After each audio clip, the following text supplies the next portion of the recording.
Good afternoon, Prynhawn. People with long COVID say there's still a lack of support for those living with the condition here in Wales. An estimated 2% of the population are reporting they still have COVID symptoms a year after diagnosis. Nicola Bryan has been speaking to two people living with long COVID 3 years on. My life is ruined.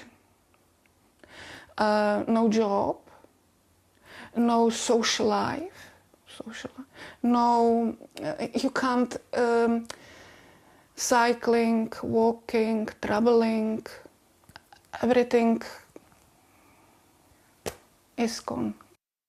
Aoife Safrova from Penarth was a healthcare worker on a renal ward when she got COVID in March 2020 and found she simply couldn't shift the exhaustion. You feel tired from in the morning. Eventually, she was dismissed from her job because of long-term ill health. I was crying a lot, and I don't know what to do.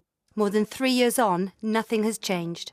Her ability to do the things she loves, like swimming, cycling and travelling, have been curtailed, and she spends much of her time at home, often in her bed. The last months I realized, Eva, maybe you will be like that all your life, and that was very, I think, oh, I don't want to be like that all my life.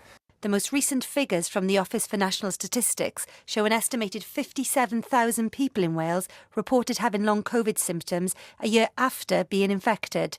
That's just under 2% of the population. Gareth Evans from Cwmbran also got COVID at the start of the pandemic back in April 2020. Before getting sick, he had been training for a triathlon and was at the peak of his fitness. At the moment, I've had 127 appointments, and that's outside of the stays that I had in hospital as well, which, in my view, clearly isn't effective use of resources. These days, he's back at work and slowly rebuilding his fitness, but feels he and others like him have been forgotten.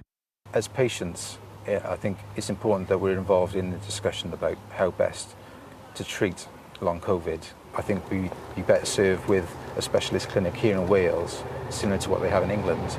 The Welsh Government says it's increased funding for long COVID patients and supporting them remains a priority. Although there are no long COVID clinics in Wales, it says rehabilitation services can be accessed through GPs. In a bid to get well, Eva has taken things into her own hands and lost weight, drastically changed her diet and spent hundreds of pounds on supplements and alternative medicine. She too feels forgotten.